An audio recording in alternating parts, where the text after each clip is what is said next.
bienvenue sur ma chaîne YouTube Sarah Djaoud. On se retrouve encore aujourd'hui pour une nouvelle routine Ramadan en famille. Ce sera la dernière, le mois de Ramadan est décidément passé beaucoup trop vite.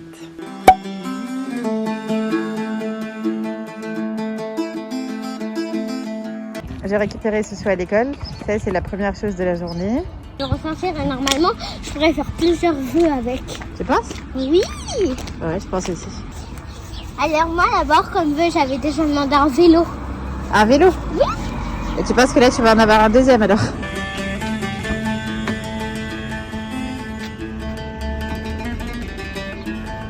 On vient d'arriver à la maison avec Soussou, je vais aller me démaquiller. On va faire pour cette dernière vidéo.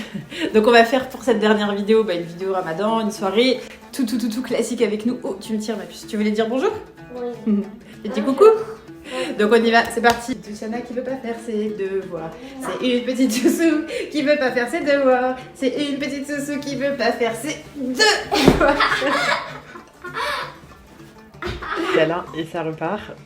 Elle voulait pas faire ses devoirs, mais toute la semaine ça a été comme ça, un cauchemar, parce qu'il y a de la grammaire et qu'elle aime pas la grammaire. Touchana, elle adore les mathématiques, mais la grammaire elle veut pas vraiment l'entendre parler. Un peu comme Elias d'ailleurs. Je sais pas s'il y a quelque chose, c'est à louper de génération, puisque moi les maths c'était pas trop mon truc. Je rentre à la maison, je me démaquille la peau et ensuite j'utilise en ce moment le sérum à l'acide hyaluronique du laboratoire Altiès que j'aime beaucoup. Il est concentré à 2% d'acide hyaluronique, donc ce qui est assez rare dans les sérums. C'est une petite cure de 15 jours et il fait vraiment une peau de bébé. Le laboratoire a breveté en exclusivité le plantain et donc ce qui fait que tous leurs produits a cette texture un petit peu qu'on ne reconnaît pas en fait dans les autres produits. C'est vraiment une texture qui est hyper agréable et sur la peau c'est une tuerie. La sensation au niveau de la peau, une fois qu'on l'a appliquée, on sent la peau en fait toute repulpée, toute douce. Enfin j'adore vraiment, j'ai l'impression que ça resserre les pores, ça atténue un peu les effets de l'âge et tout ça. La marque m'a gentiment donné un code promo pour vous, donc je vous laisserai en barre d'infos si vous êtes intéressés. En plus c'est une marque qui fabrique en France, donc ça c'est chouette, c'est un bon point aussi. Donc maintenant que je me suis démaquillé la peau tout du moins, parce qu'après les yeux je les démaquille avant de dormir, ne me demandez pas pourquoi. Je suis un peu bizarre mais c'est comme ça. On va aller faire les devoirs des enfants, ensuite on va préparer à manger. J'ai essayé de faire des recettes sympas pour ces derniers jours de Ramadan. Donc c'est parti, let's go. Je vous ai préparé plusieurs recettes pour cette soirée, mais là on commence par la pizza algérienne. La pizza algérienne elle a la particularité d'avoir la pâte en fait qui est très épaisse par rapport aux autres pizzas qu'on peut retrouver de manière classique et vous en retrouvez dans toutes les boulangeries à Alger, etc. Vraiment j'adore. La recette c'est très simple, pour la pâte il nous faudra de la farine, de la levure boulangère qu'on va venir en fait diluer dans un peu d'eau, 2 pincées de sel, 3 grosses cuillères à soupe d'huile d'olive et c'est tout. Donc je vous détaille si vous voulez toutes les doses en barre d'infos, vous m'avez dit que la dernière fois que vous préfériez comme ça, donc il n'y a pas de souci, je m'exécute. La pâte on la passe au robot pétrin pendant 5 à 10 minutes où on peut tout à fait travailler la pâte à la main. Ensuite on la laisse reposer pendant vraiment minimum 1 heure, ça c'est important, dans une serviette dans un endroit bien chaud si possible. Et ensuite on va faire la farce, très simple aussi, tomates, oignons, ail, et j'ai rajouté un peu de coriandre mais ça c'est vraiment très optionnel. Une fois que la pâte est prête, on va venir la dégazer, la travailler un petit peu à la main, ça c'est important pour qu'elle garde une jolie forme après et c'est très facile à travailler, vous voyez là en caméra.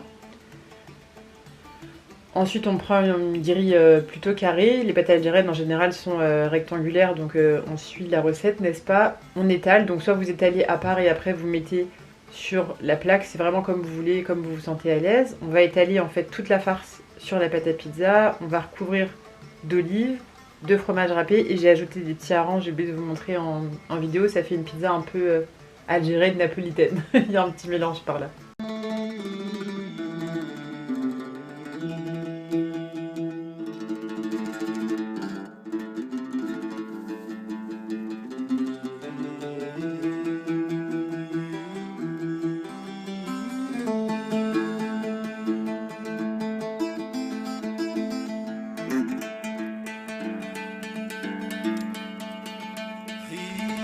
Notre pizza est prête et franchement c'est un pur délice. Les Algériens qui sont par ici, dites-moi en commentaire si vous connaissez et si vous aimez bien. Et là on passe à la préparation de la shorba langue d'oiseau. On va commencer à préparer la shorba. J'ai pris une couscoussière parce que comme je vais la préparer avec des langues d'oiseau, comme ça après on pourra revenir les faire un petit peu à la vapeur au-dessus. Je vais commencer par mettre de l'huile d'olive. Je mets environ 2 cuillères dans le fond. Cette couscoussière elle est bien pratique, je l'ai achetée au marché d'Orléans et c'est pareil, elle va sur plaque à induction. J'aime pas trop aller au marché mais on trouve des merveilles de temps en temps.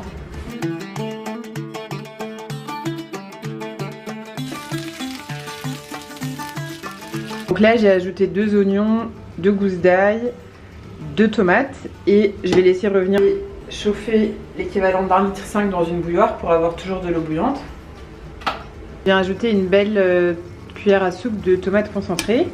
Les épices pour la shorba, ça dépend des régions d'où vous venez, mais nous on met de la cannelle, du cumin, du curcuma et une toute petite dose vraiment de noix de muscade, du poivre noir et du sel, mais ça c'est un peu partout, n'est-ce pas? On ajoute ensuite d'abord un tout petit peu de coriandre et de persil pour donner un peu de goût.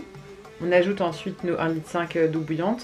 Et je vais ajouter des carottes, ça c'est optionnel. Normalement la recette de shorba, il n'y a pas forcément de carottes, mais on avait besoin d'un peu de légumes. On ajoute ensuite un gros bouquet de persil et de coriandre. Je vais venir mettre l'équivalent d'une tasse comme ça de langue d'oiseau sur le dessus.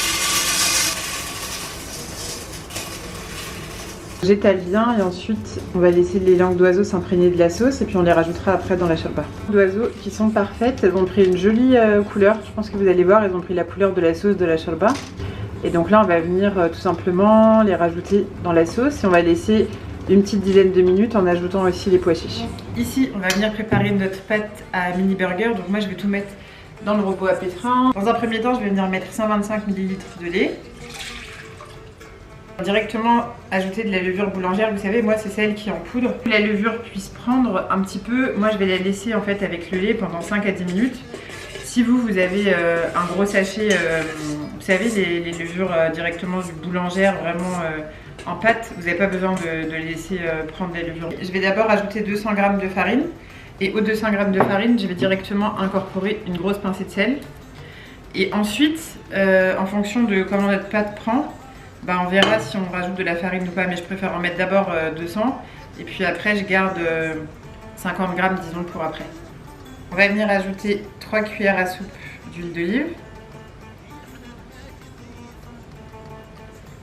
On rajoute une cuillère de sucre, donc soit vous aimez le sucre roux comme moi, soit vous mettez une cuillère de sucre blanc.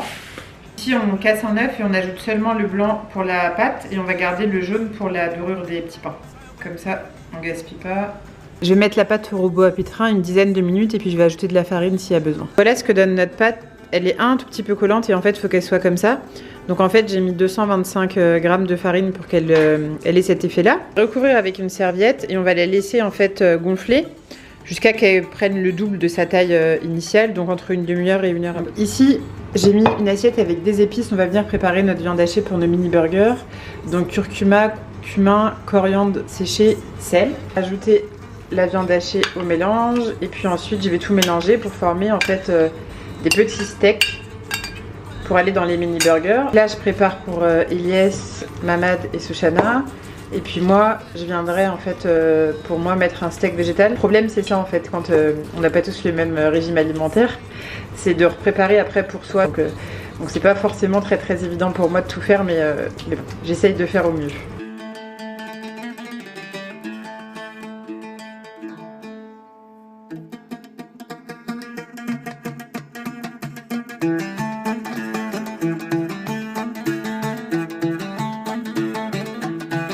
Là, la pâte elle est bonne, elle a bien doublé de volume, donc on va la sortir, la dégazer et commencer nos petites boules. On va commencer par mettre un petit peu de farine sur le plan de travail. Je vais venir ensuite couper des petites parts pour les petits pains à vue d'œil, ou alors vous faites ça à la balance, c'est vraiment comme vous voulez. Notre petite boule et on va venir la travailler à la main. Quand la taille nous paraît satisfaisante, on réitère l'opération. C'est terminé pour les petites boules, donc avec la farce j'en ai fait 9. J'ai mélangé notre jaune d'œuf qui nous restait de tout à l'heure avec une toute petite cuillère à café de lait pour rendre en fait les petits pains bien fondants et pour qu'ils soient bien dorés. Et on va recouvrir tous les petits pains avec ce mélange. On va venir rajouter pour certains du sésame doré ou du sésame normal, hein, c'est comme vous voulez. Pour les autres, je vais ajouter des graines de nigel. J'aime bien aussi les graines de nigel, je trouve que ça change un petit peu par rapport au pain qu'on a l'habitude de voir et puis même au goût. Et surtout, c'est bon pour la santé. Je reposais toujours moi mes petits pains 20 minutes avant de les remettre au four, comme ça je suis sûre qu'ils ont bien gonflé et on les enfourne à thermostat 200 pendant à peu près 20 minutes. Vous voyez si ça commence à trop dorer en haut, vous baissez, si vous avez la possibilité, vous mettez cuisson sur le bas.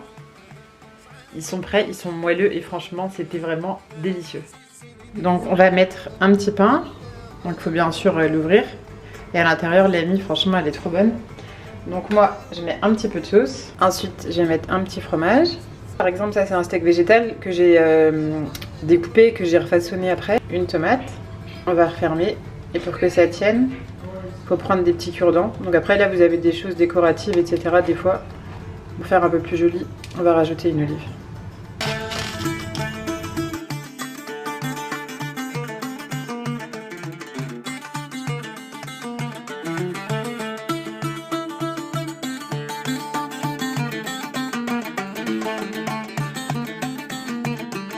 Il ne reste plus qu'à mettre la table, les petits burgers étaient vraiment délicieux, la pizza aussi, mais de toute façon la pizza c'est toute mon enfance, c'est toute ma vie cette pizza, et la shorba aussi était très bonne, mais c'est pareil, la shorba j'en fais tout le temps, toute l'année, je suis habituée, donc c'est vraiment une recette que je maîtrise. Quand c'est séparé, les enfants mangeaient sur la grande table, et nous sur la petite, parce qu'ils ont interdiction de manger sur le tapis blanc. Vous savez la catastrophe qu'il pourrait y avoir après, et vaut mieux pas tenter la catastrophe.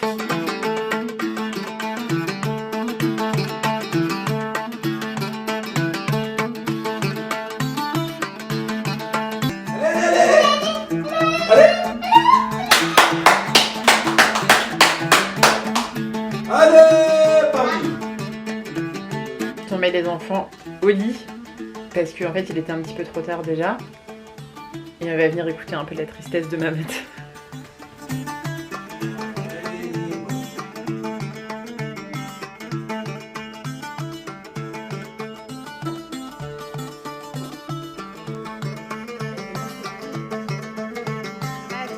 Oui, Pourquoi t'es triste comme ça? Paris a encore perdu. Mamat, c'est pas grave. Paris a encore perdu. C'est trop quoi. Voilà la soirée. C'est pour ça que moi je vais aller regarder une série. Je te laisse à ta tristesse. Ouais, laisse-moi être triste. Pour le dessert, j'avais fait un plateau de fruits qu'on a mangé beaucoup plus tard, mais que moi j'ai préparé dans l'après-midi, mais je vous le montre dans l'ordre chronologique. Donc j'avais découpé 2 ananas, je vous montre la technique, c'était une Thaïlandaise qu'on avait rencontrée dans un hôtel qui était vraiment trop sympa, qui m'avait appris, ils ont une technique pour couper les fruits, les Thaïlandais, mais je vous jure c'est pas des blagues.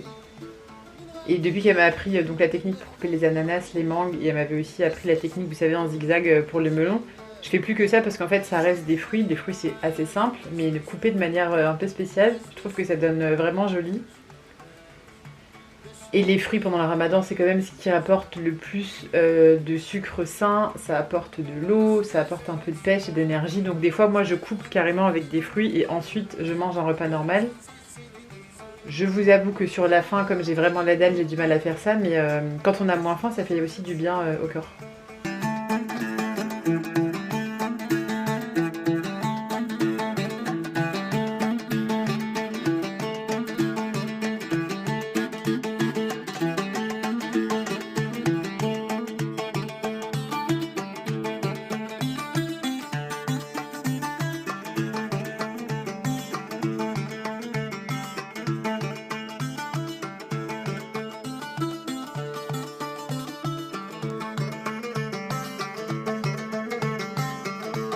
Je vais dresser ensuite notre petite table sucrée, toute simple.